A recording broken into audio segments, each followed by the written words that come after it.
اعوذ باللہ من الشیطان الرجیم بسم اللہ الرحمن الرحیم رب اشرح لی صدری ویسر لی امری واحلل عقدۃ من لسانی یفقہوا قولی۔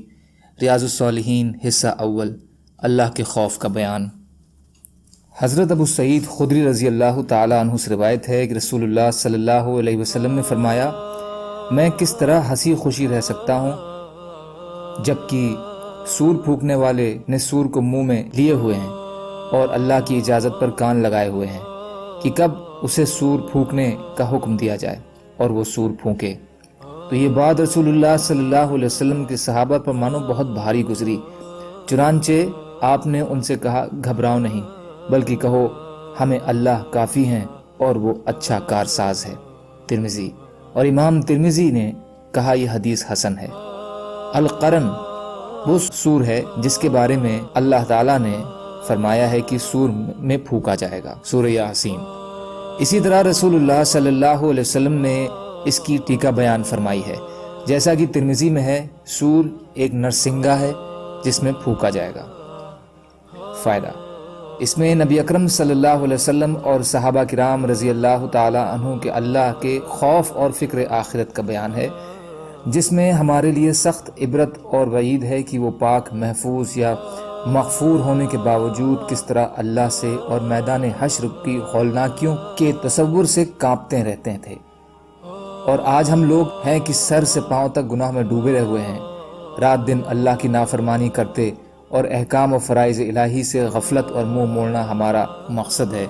اس کے باوجود ہمارے دل میں نہ اللہ کا خوف ہے نہ آخرت کی کوئی فکر۔ دوسرا، خوف اور فکر کے وقت اللہ سے مدد طلب کی جائے اور حسبنا اللہ و نعم الوکیل کو ورد کیا جائے۔ یہ بڑا اچھا اور اثردار ورد ہے، وہ کسی پریشانی اور صدمے کے وقت بھی پڑھ سکتے ہیں۔ حضرت ابو ہریرہ رضی اللہ تعالیٰ عنہ سے روایت ہے کہ رسول اللہ صلی اللہ علیہ وسلم نے فرمایا، جو دشمن کے حملے سے ڈرا اور رات کے شروع کے حصے میں نکل گیا، اور جو رات کے شروع میں نکل گیا وہ منزل کو پہنچ گیا۔ اچھی طرح سن لو، اللہ کا سودا مہنگا ہے، خبردار، اللہ کا سودا جنت ہے۔ ترمذی۔ اور امام ترمذی نے کہا یہ حدیث حسن ہے۔ فائدہ، امام طیبی رحمۃ اللہ علیہ فرماتے ہیں کہ نبی اکرم صلی اللہ علیہ وسلم یہ مثال راہ آخرت کے سالک لیے بیان فرمائی ہے، اس لیے کہ شیطان اس راستے پر بیٹھا ہوا ہے اور انسان کا نفس اور اس کی جھوٹی اچھائیں شیطان کی مددگار ہیں۔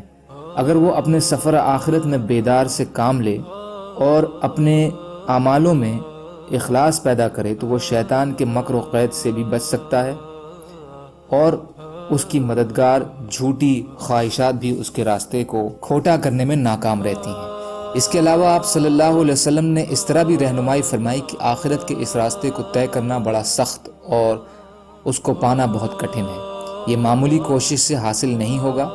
جنت ایک بڑی مہنگی چیز ہے، جب تک انسان اس کے لیے اپنے جان و مال کی قربانی نہیں دے گا، جنت کی نعمتوں کا حقدار بھی حاصل نہیں ہو سکے گا۔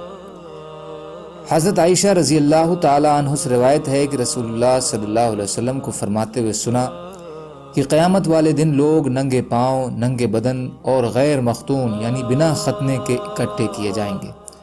حضرت عائشہ رضی اللہ عنہا فرماتی ہیں، میں نے عرض کیا، یا رسول اللہ، وہاں تو مرد و عورتیں اکٹھے ہوں گے، وہ ایک دوسرے کو دیکھیں گے۔